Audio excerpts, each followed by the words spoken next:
Hello বন্ধুরা, welcome back to my channel. কেমন আছো সবাই? আজকে হাতে আমি কি নিয়ে আছি? আমি কোনো কোম্পানির কিন্তু প্রমোশন করছি না, কিন্তু এই যে হাতে তোমরা দেখতে পাচ্ছ, আমি কোম্পানিটা এখানে চেপে রেখেছি। ঠিক আছে, হাইট আছে। এখানে একটা তোমরা সোলার ল্যাম্প দেখছো, এটা খুবই সুন্দর। আমি তোমাদেরকে একটু প্রথমে দেখাবো। ভাবছো এটা আমি কেন দেখাচ্ছি? এটা আমি দেখাচ্ছি এই কারণে, কালকে এক দাদা ভাই এসেছিলেন, আমি এখানে ফটো মেনশন করে দেবো। দাদা ভাই আমার জন্য এই লাইটটা নিয়ে আসেন। তো আমি সত্যি কথা বলতে দাদা ভাই খুব খুব খুশি হয়েছি। আমার যাবার কথা ছিল, কিন্তু আমি গিয়ে পৌঁছতে পারিনি, কারণ দাদা ভাই যেই সময়টা এসেছেন আসলে ওই সময় আমি আমার কাজ করে উঠতে পারিনি। তোমাদের সাথে অবশ্যই একটু দেখাবো। এটা হচ্ছে সোলার সিস্টেম। বুঝতেই পারছো, সূর্যের যদি আলোতে আমি রাখি তাহলে পারে কিন্তু এটা চার্জ হবে, দেন এমনিও এটা চার্জ হবে ইলেকট্রিকেও।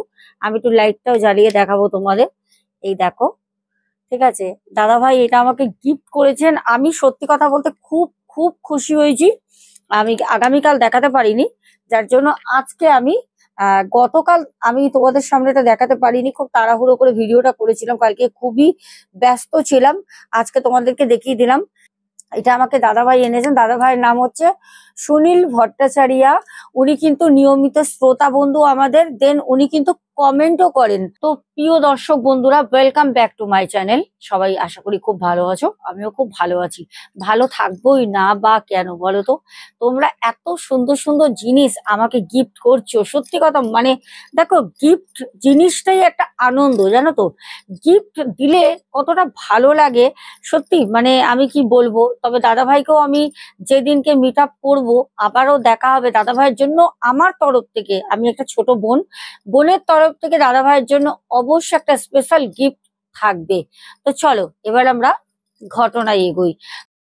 দেখো, কালকে আমরা দীঘার যে ঘটনাটা দিয়েছিলাম, দীঘার 7 জনের মানে অফিস কলিগ, সেই পরিপ্রেক্ষিতে এক বোন আমাদেরকে আরো একটি ঘটনা শেয়ার করে, পুরীর ঘটনা। আজকে আমরা পুরীর ঘটনাটাই কিন্তু শুনবো। আচ্ছা, বোনের নাম হচ্ছে রত্না। বোন বলে, দিদি ভাই আমার নাম রত্না সাধুকা। আমি এই ঘটনাটা তোমাকে শেয়ার করছি, আশা করি তুমি সত্য ঘটনা শোনাও, সেটা বোঝাই যায়। আর আমি চাই যে আমার এই সত্য অভিজ্ঞতা তুমি তোমার ইউটিউব চ্যানেলে সবাইকে শোনাও। আমাদের এই যে রত্না বোন, রত্না বলে, দিদি ভাই আমি আমার মাকে নিয়ে যাই। আমার মা আমার বয়ফ্রেন্ড, মানে বয়ফ্রেন্ড মানে ওর সাথেই ওর বিয়ে হবে, ম্যারেজ মানে তোমার রেজিস্ট্রি ম্যারেজটা হয়ে গেছে, এখন সামাজিক ভাবে সিঁদুর তোলাটা বাকি রয়েছে। বলছে আমি আমার মাকে নিয়ে পুরী যাব প্ল্যানিং করি। তো আমার যে মানে হাজবেন্ড হবে, তো ও আমাকে বলল, ওর নাম রঞ্জিত। রঞ্জিত আমাকে বলল যে দেখো, তুমি মাকে নিয়ে যাচ্ছ, বাড়ি থেকে যদি আমি আমার মাকে বলি, আমার মা কিন্তু ছাড়বে, যেতে দেবে। তো আমি তখন রঞ্জিতকে বললাম, তাহলে তো খুব ভালোই হবে, তাহলে তুমি আমি মা তোমার মা সবাই যাব। বললো না, আমার মা যেতে পারবে না, কারণ তার মাসির বাড়িতে কোনো একটা পৈতে এরকম কিছু কাজ ছিল, পৈতে হবে, তো সেখানে না গেলে হবে না, মাকে যেতেই হবে, কিন্তু আমি তোমাদের নিয়ে যেতে পারি। তো রত্না বোন বলল, তাহলে কোনো ব্যাপার না। তো সেখানে ওর মায়ের মানে যে রঞ্জিতের মায়েরও কিন্তু কোনো রকম এখানে না ছিল না। সে বলেছে যে ঠিক আছে, তুই বৌমাকে আর তার মাকে নিয়ে তুই যা, ঘুরে আয়। আমাদেরকে রত্না বোন বলে, দিদি ভাই আমরা যখন যাই, আমরা কিন্তু ট্রেনে করে গিয়েছিলাম। ট্রেনে করে আমরা যখন যাই পুরীতে, আমরা তখন পুরীতে একদম ভোরবেলা, আমরা যখন ভুবনেশ্বরে একদম ভোরবেলা নামি, ভুবনেশ্বর থেকে আমাদের গাড়ি বুক করা ছিল, মানে হোটেল বুকিং করে গেছিল, হোটেল থেকে গাড়ি এসে ওদের নিয়ে যায়।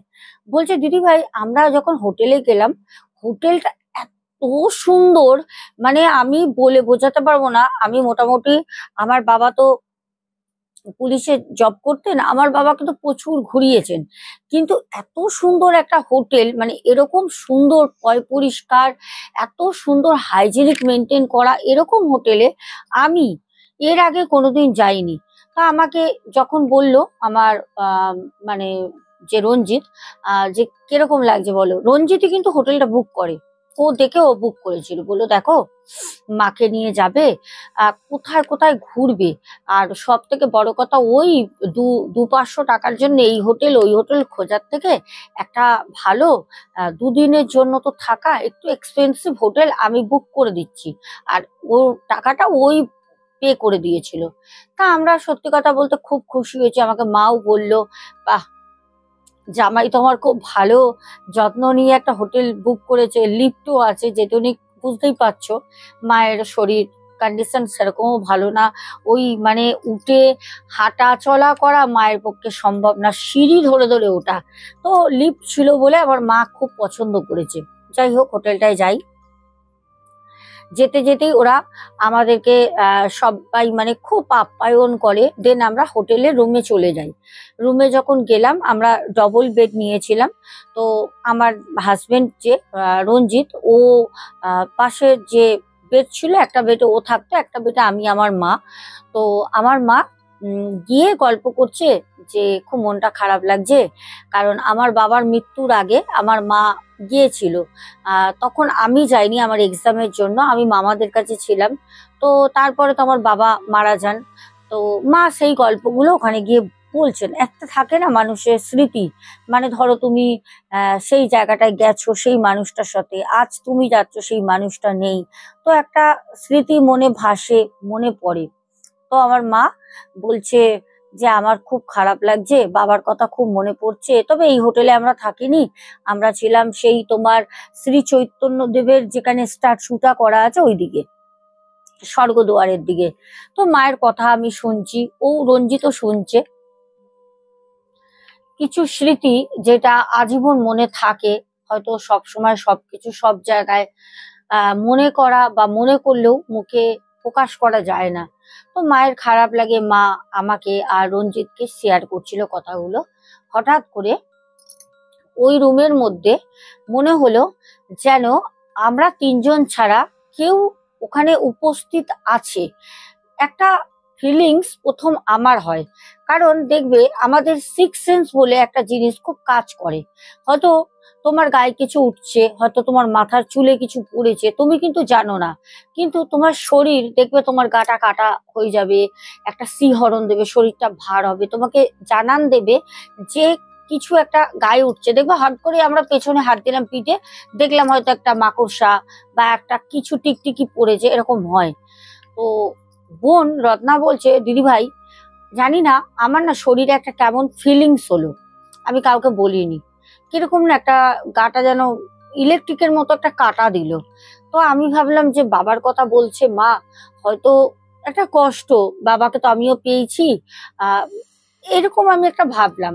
তো হট করে আমার মা বললো কে, বলে পেছনে তাকায়, আমি কিন্তু মায়ের পাশে শুয়ে রয়েছি, মা বসে রয়েছে, আমি শুয়ে রয়েছি, রঞ্জিতের বেটে কিন্তু বসে রয়েছে, মা ও কিন্তু মুখোমুখি কথা বলছে, বেড টু বেড, আমি কিন্তু শুয়ে রয়েছি। মা বললো কে, বাথরুমটা ছিল আমাদের পেছন দিকে, ওইদিকে তাকিয়ে। তা আমি তখন হট করে উঠে বাথরুমের দিকে তাকিয়ে মাকে বললাম মা কই কেউ নেই তো, উম, কে আছে, এই তো রঞ্জিত আমি আর তুমি, কই কেউ নেই তো। মা আমাকে বললো না আমার মনে হলো যেন আমাদের পেছনে কেউ দাঁড়িয়ে আছে। এই হলো মানে সেই পুরীর হোটেলের রুমে মানে একটা ভয় পাবার আমাদের শুরু এটা। তো তখন আমি মাকে বললাম যে না না, রঞ্জিত তো মাকে দেখতে পাচ্ছে, মায়ের পেছনে কিছুই নেই। রঞ্জিত তখন বললো না মা কই কিছু তো নেই, আপনি কি বলছেন, আমরাই তো রয়েছি তিনজন, কে আসবে, আমাদের তো ভিতর থেকে লক করা আছে। তো মা আবার বাবার কথা নিয়ে শুরু হলো, স্মৃতি চারণ করছেন। হঠাৎ করে রঞ্জিত আমাকে বলল যে রত্না মাকে বলো শাড়ি পরতে, আমি একটু বাইরে গিয়ে দাঁড়াই। ও একটু স্মোক করে, মায়ের সামনে করে না সেটা আমি জানি। আমাকে বললো আমি একটু নিচে যাচ্ছি, বুঝেছো, তুমি মাকে রেডি করিয়ে নিয়ে তুমি লিফটে করে নিয়ে আসো, নাহলে আমাকে ফোন করো, আমি চলে আসবো। আমি বললাম আচ্ছা। মাকে বললাম মা বেরোবে তো, মা বললো হ্যাঁ চল একটুখানি বেরোই, এসো পর্যন্ত তো হোটেলেই ঢুকে আছে রুমে, চ। তো রঞ্জিত চলে যায়, আমি আমি তো রেডি হয়েই ছিলাম, বাইরে গেলে এত সাজতে লাগে না, বাইরে গেলে যেরম সেরম চলে যায়। তো মা কোনো রকমে শাড়িটা গুছিয়ে পরলেন, পরার পর আমি রঞ্জিতকে ফোন করি, বললাম তুমি উপরে চলে এসো, মায়ের হয়ে গেছে। তো ও তৎজলদি মানে খুবই হয়তো কাছাকাছি ছিল, চলে আসে। আমরা তখন বেরোইনি, ও এসে গেটে টোকা দিল। আমি বললাম কে? বললো আরে আমি রঞ্জিত। তা আমি বললাম আসছি। তা আমরা গেলাম, সিঁড়ি দিয়ে লিফট দিয়ে নামলাম। আমরা 3 তলায় ছিলাম। তারপর আমরা উম সমুদ্রর কাছে গেলাম, মানে মাকে হাঁটিয়ে হাঁটিয়ে নিয়ে গেলাম, বেশি দূর ছিল না। তাও মায়ের পক্ষে অনেকটাই, 5-7 মিনিট তো লাগে হেঁটে যেতে। মাকে নিয়ে যাই, যে সমুদ্রের ধারে আমরা বসলাম, বালির উপরেই বসেছিলাম, শুকনো বালির উপর বসে আছি, চাটা খেলাম। মা সেই বাবার কথাই বলছে, মানে মায়ের খুব মনে পড়ছে, বাবার কথা বলছে। ওখানেও বসে তো রঞ্জিত তখন বললো যে মা, বারবার বাবার কথা মনে করবেন না, বাবা যেখানে আছে কষ্ট হবে বাবার। বাবার কথা মনে করতে হবে না, এখন তো আমি আছি, তো আপনার চিন্তা কি? আমি আছি, আপনার মেয়ে রত্না আছে, আপনার কোনো টেনশন নেই মা, আমরা আছি তো। বাবা যেখানে আছেন ভালো আছেন, যাবার ছিল বাবা চলে গেছেন। মা এসব বলে ঘুরতে এসে 2 দিনের জন্য মন খারাপ করবেন না, আপনি বাড়িতেও তো মায়ের কথা বলেন। তো মাকে এসব বোঝানো হলো। যাক, আমরা বাইরে দিয়ে ঘুরে খাওয়া দাওয়া করিনি, বাইরেই খাওয়া দাওয়া করিনি, হোটেলে, ভালো একটা হোটেলে খাওয়া দাওয়া করে আমরা ওই রাত্রে তখন 9:45 বাজে মাকে নিয়ে রুমে আসি। এসে যে যার মতো ফ্রেশ হয়ে আমরা, মা শুয়ে পড়ে, আমি আর রঞ্জিত বসে গল্প করছি। হঠাৎ করে, বেশি সময় হয়নি, 11টা 5 এরকম, 5-6 হবে, 11টা 5-6 মানে একটা হোটেলে কোনোই রাত না। তো আমাদের রুমের মধ্যে টোকা পড়লো।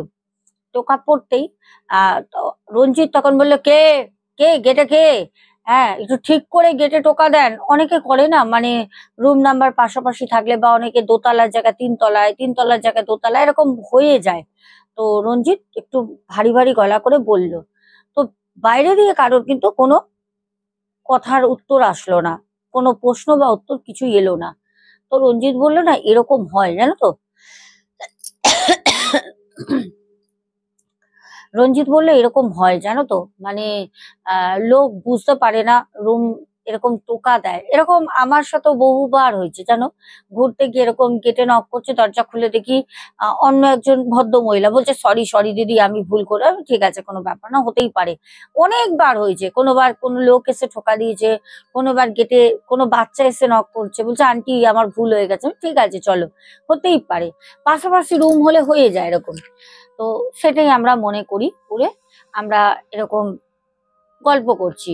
আর তোমরাও বলবে, দর্শক বন্ধুরা, ঘুরতে গিয়ে তোমাদের সাথেও এরকম কোনো সময় হয়েছে কিনা, যে তোমরা তোমাদের রুমে রয়েছে, অন্য আদার্স পার্সন কেউ রুমে এসে তোমাদের হয়তো গেটে নক করেছে, বা তোমরাও ভুল করে অন্য কারো রুমে গেটে নক করেছো, এরকম হয়েছে কিনা অবশ্যই কিন্তু কমেন্টে জানাবে।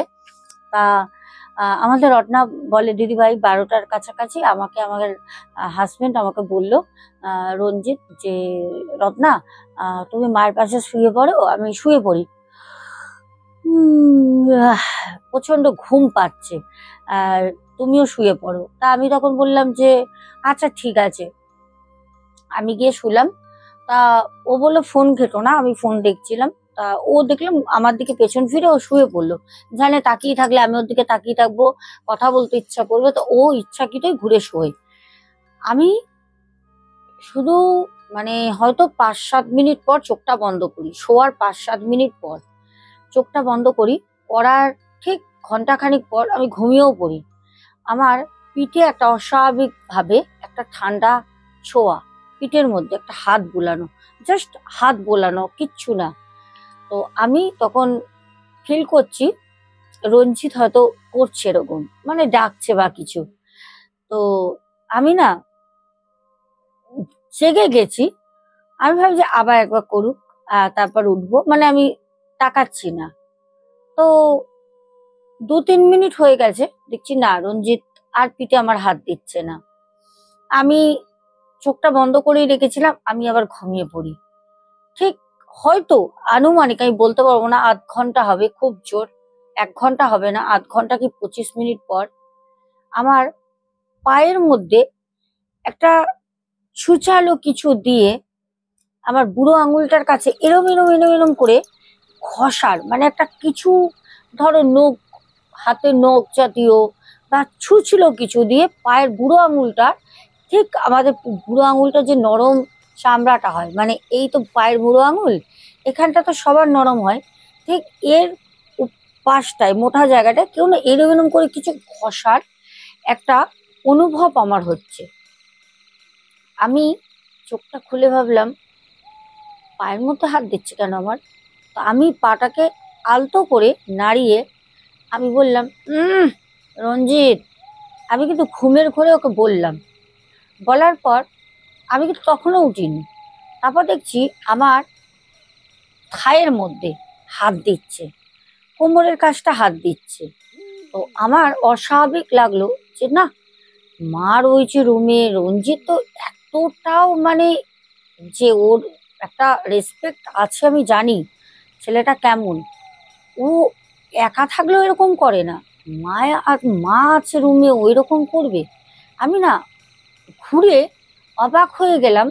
রঞ্জিত যেরকম ভাবে 12টার সময় আমাকে শুতে বলে শুয়েছিল পাশ ফিরে আমার দিকে পেছন ঘুরে, ওই রকমই ঘুমাচ্ছে। কিন্তু যদি আমার পায়ে ওরকম করতো, অত তাড়াতাড়ি গিয়ে কিন্তু কোনোভাবেই ওরকম শুতে পারতো না। আমি না অদ্ভুত ভাবে চমকে উঠলাম যে কি হলো, এটা কি হচ্ছে আমার সাথে। আমি রঞ্জিতের বেটে গিয়ে আমি রঞ্জিতের পাটার কাছে ধরে আমি বললাম, রঞ্জিত, ওই রঞ্জিত, ওই ও রঞ্জিত, ওঠো না, একটু ওঠো না। ও বললো, পাশ ফিরেছিল, মুখটা ঘুরিয়ে আমাকে বললো, কি হয়েছে, রাতের বেলা কটা বাজে এখন ডাকছো, ভোর হয়ে গেছে নাকি? আমি বললাম, না গো, ওঠো না। আমাকে বলছে, তুমি মাকে আগে ডাকো। মানে মা একটু খারাপ ভাবতে পারে, যতই রেজিস্ট্রি ম্যারেজ হোক, দেন মা ভাববে তাকে উঠে বসে রয়েছে বা কিছু, ও বললো মাকে ডাকো। আমি বললাম, মাকে ডাকবো? বলছে ডাকো। আমি মাকে বললাম, ও মা, ও মা। মাকে নাড়া দিলাম, মা উঠে বলছে, কি হয়েছে রে? হ্যাঁ, কাউকে ঘুমাতে দিস না, অনেকক্ষণ ধরেই কথা বলছিস। মানে মাও যাক না, কিন্তু মাও যাক না। মা বলছে, অনেকক্ষণ ধরে কথা বলছিস, কি হয়েছে? রঞ্জিত তো তোকে বললো মাকে ডাকতে, আমাকে তো আগে ডাকিস নি। আমি বললাম, মা জানো, মা আমার পায়ের মধ্যে না, জানো আমার গায়ে কে হাত দিচ্ছে। রঞ্জিত বলছে, হোয়াট? তোমার গায়ে কে হাত দেবে? কি পাগলের মতো কথা বলছো, এখানে মা আমি তুমি আছি। হ্যাঁ। তো আমি বললাম, রঞ্জিত বিশ্বাস করো, আমার না গায়ে কেউ হাত দিচ্ছে, আমি মিথ্যা কথা বলছি না, আমি তোমাকে সত্যি কথা বলছি। আমি না বুঝতে পেরেছি। দেখো, যখন আমি আমার পায়ের বুড়ো আঙুলটা এরকম তুলে ওকে দেখাচ্ছি খাটের উপর রেখে, অদ্ভুত ভাবে ওখানটা চিড়ে গেছে। ওখানটা চিড়ে গেছে, পাতলা চামড়া তো নখের উপরটা চিড়ে গেছে। আমাকে আমার মা বলছে, এ কি রে, শুয়ে শুয়ে এরকম হলো, তাহলে মনে হয় কোনো পোকা আছে। আমার মায়ের কথা মতো কোনো পোকা হয়তো ল্যাচ দিয়ে বা দাঁত দিয়ে কামড়ে রক্তটা বের করেছে, চিড়ে দিয়েছে। তো আমি বললাম, মা এটা কি করে হবে? আমি মানলাম কোনো পোকা টোকা নয়, আমার পাটা চিড়ে দিয়েছে, কিন্তু আমার কোমরে, আমার থায়ে, আমার পিঠে কে হাত দিচ্ছিল? মা বলছে, কি কি বলছিস? আমি বলছি, হ্যাঁ মা। যাই হোক, এই কথাটা না কোনো গ্রাহ্য হলো না। তো রঞ্জিত উঠে টিভিটা চালিয়ে দিল। রঞ্জিত বললো, মাথা খারাপ হয়ে গেছে, টিভি চলুক, লাইট জ্বলুক। মা, আপনি শুয়ে পড়েন, এই রত্না তুমি ঘুমাও তো, যাও দেখি কে তোমার পায়ে এসে রক্ত বের করে আর কে তোমার গায়ে হাত দেয়। আমি বসলাম। ও সেই বেচারা টিভির দিকে তাকিয়ে বসে রয়েছে, দেয়ালের মধ্যে হেলান দিয়ে বালিশ নিয়ে, পিঠে একটা হাতে। ঠিক আছে, আমি আর মা ঘুমালাম। ভোর যখন হয় আমার ঘুম ভাঙে, তখন দেখলাম মাও ঘুমাচ্ছে, রঞ্জিতও ঘুমাচ্ছে, রঞ্জিত শুয়ে পড়েছে, কিন্তু টিভি অনবরত চলছে। আমি টিভিটা অফ করলাম, করে মাকে ডাকলাম। মা উঠলো, রঞ্জিতও উঠলো। মা বললো, কি হয়েছিল বলতো রাতে? তুই কি স্বপ্ন দেখেছিস? আমি যে স্বপ্ন দেখলে পায়ে এটা কি হয়েছে, পাটা ফুলে গেছে লাল হয়ে। তো মা বলছে, দেখ এরকম ফুলে গেছে লাল হয়ে, মানে তোকে কেউ কামড়েছে, কোনো পোকা টোকা ছিল হয়তো, কামড়ে দিয়ে গেছে পায়ে। ঠিক আছে, পায়ে পোকা কামড়েছে, পিঠে হাত দিয়েছে কে, থায়ে হাত দিয়েছে, কোমরে হাত দিয়েছে কে, পোকায় হাত দিয়েছে। চলো, আমার খুব রাগ হলো, চুপচাপ আছি। সকালবেলা আমার মা বলছে, আমার মাথা ঘুরছে, তোরা যা, সমুদ্রে তো স্নান টান আমি করবো না। মা এমনিও করেও না, কোনোদিনও মা করে না। মা বললো, তোরা যা, তুই আর রঞ্জিত স্নান টান করে আয়, তুই আর রঞ্জিত যা, স্নান টান করে আয়।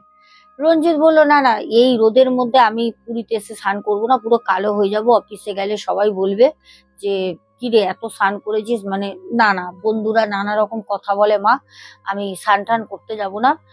তার থেকে ভালো, মাকে বললো, আপনি শাড়ি পরেন, আমি গাড়ি একটা এখান থেকে বুক করছি, নিচে গিয়ে যা লাগে লাগবে, চলেন পুরী মন্দিরে যাই, গিয়ে পুজোটা দিয়ে আসি ঘুরে। বললো ঠিক আছে। তা আমরা পুরী মন্দিরে চলে গেলাম। পুরী মন্দিরে গেলাম তখন 8টা বাজে সকাল। যাবার পর তো সেই লম্বা লাইন। তারপর কোনো রকমে 200 টাকা করে আমরা 3 জনে 600 টাকা দিই। মানে এখন সব জায়গায় ভিআইপি লাইন রয়েছে। মাকে নিয়ে তো দাঁড়ানো সম্ভব না, আর এত দূর দিয়ে গিয়ে মন্দিরে পুজো না দিয়ে চলে আসবো এটাও ঠিক না। ভগবান টাকা দিয়েছে তো টাকা দিয়েই পুজো দেবো। তো গেলাম ওখানে, গিয়ে 200 টাকা করে 3 জনে 600 টাকা দিয়ে আমরা ভিতর দিয়ে পেছন সাইড দিয়ে পুজো দিলাম। দিয়ে তাও 2 ঘন্টার উপর লেগেছে। পুজো দিয়ে আমরা হোটেলে ব্যাক করে যাই। আমাদের মতো প্রচুর লোক যারা বয়স্ক মা বাবা নিয়ে গেছে, তারা টাকা দিয়ে ভিআইপি লাইনে পুজো দিচ্ছে। দাঁড়িয়ে কজন পুজো দেবে? প্রচুর লাইন, সেই মানে বিকেল হয়ে যাবে, মায়ের পক্ষে সম্ভব না। তো আমরা রুমে আসি, রুমে এসে খাওয়া দাওয়া করি, গল্প টল্প করি। দুপুরে সন্ধ্যাবেলা আমরা বাইরে বেরোইনি। পরের দিনকে আমাদের ট্রেন ছিল সকাল 8টায়। আমরা আর বাইরে বেরোইনি, লাগেজ টাগেজ গুছিয়ে নিয়ে আমরা হোটেলেই খাবার বুক করি। ওদের খাবার ফ্যাসিলিটি ছিল না, কিন্তু বললে ওরা বাইরে দিয়ে এনে দিচ্ছিল। তা আমরা সেরকম ওদেরকে দায়িত্বটা দিয়ে আর কোনো জায়গায় যাবাযাবি করিনি। তার মধ্যে ভয় তো সবারই একটা আছে, মাকে রেখে যেতে পারবো না, মা আমি থাকলে রঞ্জিত একা যাচ্ছে না, একটা ভয় আছে। তো যাকে খাবার ওরা রুমে দিয়ে যায়, আমরা আমাদের মতো খেয়ে থালা বাসনগুলো বলেছিল রুমের গেটের সামনে বাইরে রাখবেন, আমরা ওরকম রেখে দিয়ে তাড়াতাড়ি 8টা 9টা বাজে শুয়ে পড়ি। আমরা 9টা সাড়ে 9টার দিকে শুয়ে পড়ি। আমাকে রঞ্জিত বললো যে দেখো, রাতে যাই হোক কাউকে ডাকবে না। রঞ্জিত বললো, আমি বললাম এ আবার কি কথা? মা বলছে না না, এইটা আবার কি বলছো, কিছু হলে পরে রাখবে না মানে? আর কি বা হবে, পোকা টোকা কামড়েছে, ওরকম কিছু না, কিছু হবে না, তুমি আবার ওকে ভয় দেখাচ্ছ। তো রঞ্জিত তখন বললো যে না মা, কিছু হলে ডাকতে না বলছি এই কারণে, সবাইকে ডেকে তো কোনো লাভ নেই, আমরা 2জন রয়েছি, ওর মধ্যে কেউ তুলে নিয়ে চলে যাবে না, ঠিক আছে? আর এরকম কোনো ব্যাপার না। কেন রঞ্জিত না ভগবানকে বিশ্বাস করে, না ও ভূত পেট বিশ্বাস করে। ভগবানকে তবুও একটু মানলেও, মন দিয়ে সবাই বললে, কিন্তু ও তো ভূত পেট আত্মা এসব যে কিছু হয় এসব ও কোনোদিন বিশ্বাস করে না। তো দেখো, যে বিশ্বাস করে না তাকে তুমি বিশ্বাস কোনোদিন করাতে পারবে না, আর যে বিশ্বাস করে তাকে অবিশ্বাস করাতে পারবে না। দেখো, এনার্জি বলে তো কোনো জিনিস আছে। আমরা এতগুলো মানুষ ব্রহ্মাণ্ডে ঘুরে বেড়াচ্ছি, তো আমরা হাঁটা চলা করছি, কথা বলছি, আমাদের একটা ভাইবস। আমরা যদি একজনের পেছনে গিয়ে দাঁড়াই, তাহলে সেই মানুষটা বুঝতে পারে, যতই সে সামনের দিকে তাকিয়ে থাক, যে আমার পেছনে কেউ আসলো। এটাই তো এনার্জি। একটা শরীরের স্পর্শ, একটা গরম হাওয়া, এটাই তো এনার্জি। তো মানুষ যখন মারা যায়, তো মৃত্যুর পর তো এনার্জিটা থাকে রে বাবা, ওটা তো যায় না। শরীরটা পুড়ে ছাই হয়ে যায়, মাটিতে চলে যায়, কবর দিচ্ছে, কাফানে চলে যাচ্ছে, কিন্তু আত্মাটা তো ঘুরে বেড়াচ্ছে, আত্মার তো বয়স হয় না। যাই হোক, তো ভালো কথা। রঞ্জিতকে তো বুঝিয়ে পারবো না। রঞ্জিত বললো যাও শুয়ে পড়ো। তা আমি শুয়ে পড়েছি, শুয়েও পড়েছি, রীতিমতো ঘুমিয়েও পড়েছি। একটা সময় কি বলবো, আমার ঘেটির এইখানটা, ঠিক এইখানটা, মানে বলছে রত্না আমাকে, বোন বলে, ঠিক ঘেটির এখানটা না মনে হচ্ছে কেউ এরকম করে ঘেটিটা চেপে ধরেছে। আমার চুল একটা বিনুনি করা ছিল, রত্না বলছে চুল ধরেনি, ঘেটিটা না খুব জোরে চেপে ধরেছে। এত জোরে চেপে ধরেছে, আমি না ঘেটি তো নাড়াতে পারছি না, সাথে অদ্ভুত ভাবে আমার না মাথা, শরীর যন্ত্রণা করছে। ও মা গো, ও মা, মা, এরকম করে ও কেঁদে ওঠে। মানে একটা হয় না গুংড়ে কাদা, ভয়তে গুংড়ে কেঁদে ওঠে। তখন সাথে সাথে মা যে পাশে ছিল রত্নার, বোন বলছে, মা উঠে আমাকে বলছে, এই তোর কি হয়েছে রে? হ্যাঁ, কি হয়েছে? আমি বলছি, মা আমাকে না কেউ ঘেঁটি ধরেছিল। এবার কেন এটা আমার সাথে হচ্ছে আমি জানি না। তখন মা, রঞ্জিত বাবা, ও বাবা রঞ্জিত, রঞ্জিত বাবা, বাবা, ও অগরে ঘুমাচ্ছে। তখন ও উঠে বলছে, কি হয়েছে মা? আবার কিছু হয়েছে? তখন বলছে, তখন তো মানে বোন বলছে আমি কাঁদছি, বোন বলছে আমি কাঁদছি দিদি। যখন চুল বিনুনিটা সরিয়ে ঘেটিটা আমার দেখে, আমার ঘেটি এরকম ভাবে ধরেছে না, মানে হাতের লাল লাল 4টে আঙুলের ছাপ বসে গেছে, মানে কত জোরে ঘেটিটা মুচড়েছে ধরে। ফর্সা বোন বলছে, দিদি আমি যথেষ্ট ফর্সা, মানে আমার ওই ঘেটি সকালবেলা না ফুলে ডবল হয়ে গেছে। এটা কে করলো? সারা রাত আমি কান্নায় ঘুমাতে পারিনি ভয়তে। যখন হোটেলে আমরা সাড়ে 8টার সময় গাড়ি বলা ছিল আমরা স্টেশনে আসবো ট্রেনের জন্য, আমরা 6টায় উঠি। আমরা যখন 6:30টায় বেরোই হোটেলের লোককে জিজ্ঞেস করতে, হোটেলের লোক একটাই কথা বললো যে না না, কি বলছেন, আপনাদের ঘুমের দোষ এরকম হয়েছে, রুমে তো কিচ্ছু নেই। ভাই ওরা কেউ বললো না, রীতিমতো মানে রঞ্জিত সবার সাথে রীতিমতো ঝগড়া করে, মানে যাচ্ছে তাই বলে। ওরা বলল যে আপনারা পুরীতে আর আসবেন না, আপনাদের পুরীতে দেখলে কেউ রুম দেবে না। ওরা উল্টে আমাদেরকে মানে কি বলবো, মানে ভয় দেখাচ্ছে, আপনারা এখান থেকে চলে যান, আপনারা এরকম জিনিস রটালে এখানে আরো যারা আছে তারা আপনাদের ছাড়বে না, হোটেলের আরো লোকরা আপনাদের এখানে চেপে ধরবে, আপনারা এসব ফালতু কেন রটাচ্ছেন। মানে ওদের এত হুজ্জুতি পুরীতে, মানে যারা মানে ওখানে থাকে স্থানীয় লোক বলছে দিদি ভাই আমরা না চোরের মতো, আমরা চোরের মতো মুখ বন্ধ করে চলে এসেছি, 4-5টা হোটেলের লোক নিয়ে এসে আমাদের সাথে ধমকি দিয়ে তেড়ে তেড়ে আসছে, মানে পারে তো রঞ্জিতকে মারে, এরকম করছে। মানে হোটেলে আমাদের সাথে হয়েছে ভৌতিক ঘটনা, আমাদের সাথে আমাদের পুরো, কিন্তু আমরা কিছু বলতে পারছি না। বলছে দিদি ভাই আমি, আমার মা আর আমার যে হাজবেন্ডের ফ্যামিলি বলেছে কোনোদিন পুরী যাব না। কেন পুরীতে প্রায় আমরা যে উড়িয়া ওখানে থাকে সবাই না, কিছু উড়িয়া পান্ডা কিছু থাকে ওখানে স্থানীয় মানুষ, যারা আমাদের কলকাতার বাঙালিদের উপর এত খারাপ অত্যাচার এত খারাপ বিহেভিয়ার করে, মানে টাকা দাও, শুধু টাকা টঙ্কা, শুধু বলবেন দাও দাও টঙ্কা দাও টঙ্কা দাও, মানে বাবার কালে কোনোদিন টাকা দেখেনি। তারপরে তোদের চরিত্র নেই, ক্যারেক্টার লেস, মানে হট করে তোমাকে আশীর্বাদ করবে তো মা মা, মানে হট করে মাথায় দিয়ে হাতটা বুকে দিয়ে দেবে, মানে ওদের এরকম চরিত্র। আরে ভাই পিঠেও তো হাত দিয়ে, মাথায় হাত দিয়েও তো, আমাদের এখানে দক্ষিণেশ্বর তারাপীঠ, আমাদের এখানে যেখানেই যাও কোনোদিন কোনো পান্ডাকে পুরোহিতকে দেখবে তো বুকের মধ্যে হাত দিয়ে কোনোদিন আশীর্বাদ করে কিনা? মাথায় হাত দেয়, হাতে হাত দেয়, যা মা তোর ভালো হবে, মা সুখে থাক, কোনোদিন করে না। কিন্তু তুমি দেখবে রত্না বলছে, আর এটা আমারও অভিজ্ঞতা আছে, একদম ঠিক, আমার সাথেও একবার এই নিয়ে ঝামেলা হয়েছিল। মানে কি করেছে, আমি পেছনে দাঁড়িয়ে আছি, আমি জগন্নাথ দেবের মাসির বাড়িতে গেছিলাম, ওখানে দেখবে দোলনায় মানে আমাদের বাল গোপাল ঝোলাতে ঝুলছে দোলনায়, অনেক বড়, অনেকে হয়তো গেছো রিলেট করবে, আমি জানি কমেন্ট আসবে, অনেকেই গেছো। তো ওরকম আমার আগে ওই ঝোলা যে ধরে নাড়াতে হচ্ছে, ওখানে টাকা একটা দিতে হচ্ছে, দিয়ে মানে বাল গোপালকে মানে তুমি দোলনা দেওয়ার সেবা করার একটা সুযোগ পাবে, সবাই দিচ্ছে। তো তখন আমার বিয়ে হয়নি, তো আমি গেছি, এবার বাবা মা ছিলেন, তা আমার বাবা বলছে তুইও দে, দোলনা দিতে বলছে। তো সবাই যে যেরকম 5 টাকা 10 টাকা করে একটা বাটি রাখা আছে ওর মধ্যে দিয়ে দোলনা দিচ্ছে।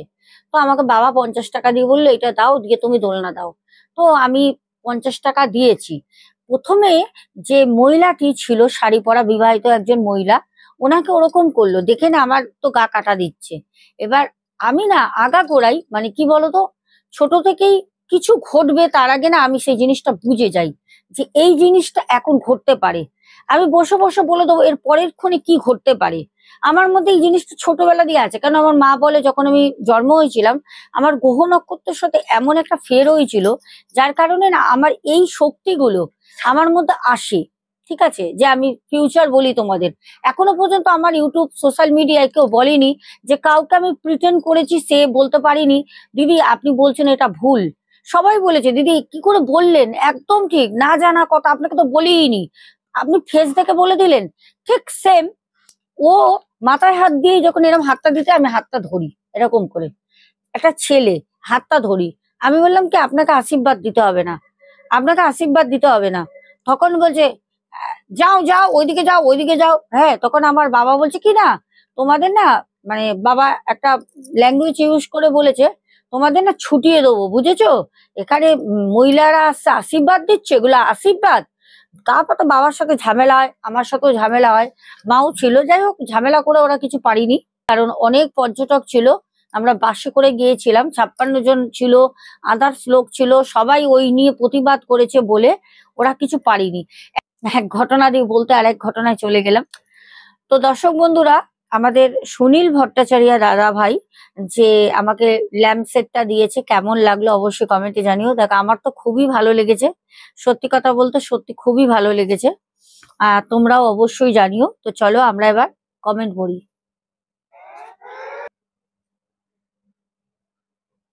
আমি পুরীতে অনেকবার গেছি, যদিও এখন আমি পুরী যাই না। আগে প্রত্যেক এভরি ইয়ার্স আমি পুরী যেতাম। যখন আমার প্রিন্স 3 সাড়ে 3 বছর বয়স, তখন থেকে আমি 12 বছর যখন ওর বয়স হয়েছে, তা না আমি প্রায় ধরে নাও 9 বছর পুরী গেছি, তা না মানে বছরে বছরে।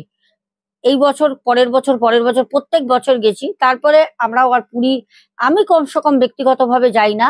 কারণ দেখো, জগন্নাথ দেব আমার বাড়িতেও আছে, তিনটে জগন্নাথ দেব আছে। আমি তাকে প্রত্যেকদিন ফুল দিয়ে ধূপ ধুনো দিয়ে পুজো দিই।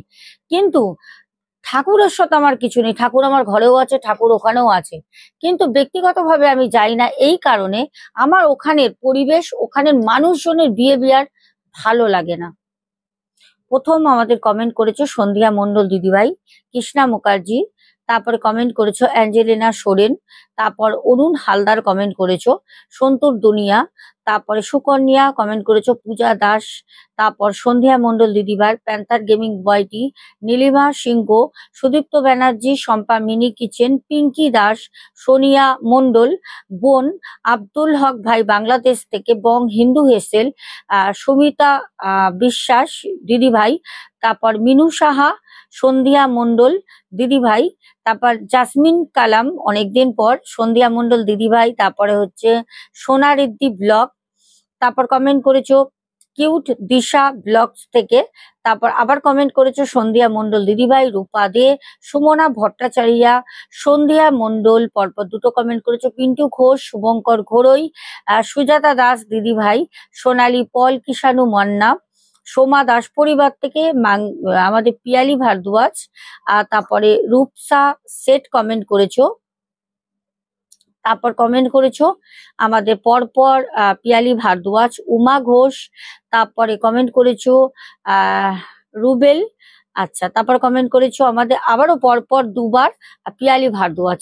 তো এখন আসবো, ঘটনাটা কেমন লাগলো বলো। আমার ব্যক্তিগতভাবে আমি বলতে পারি, সত্যি সত্যি আমার এই পুরীর ঘটনাটা খুব ভালো লেগেছে। শুধু ঘটনা না, পুরীর বিষয়, ওখানের কালচারের বিষয় আমরা অনেক কিছু কিন্তু তুলে ধরতে পারলাম আমাদের রত্নার সাধুকা বোনের মাধ্যমে। তো এখন আসছি, দেখা হবে আগামীকাল তোমাদের সাথে। এখন থেকে বলছি না। আর যারা যারা আমাবস্যার জন্য কাজের দিয়েছো, তাদের কাজ আমাবস্যায় হবে। যাদের কাজ আগে করতে দিয়েছিলে তাদের কিন্তু আমি সব কুরিয়ার করে দিয়েছি। আশা করি তোমরা কাল পরশু করে পেতে শুরু করবে, জানিয়ে দিলাম। অপেক্ষায় থাকো। আর আগামীকাল আমি যাচ্ছি একটি জায়গায়, সেটা আমি আগামীকাল বলবো। এখন নাই বললাম, এখনো মতো tata, good night, love you two.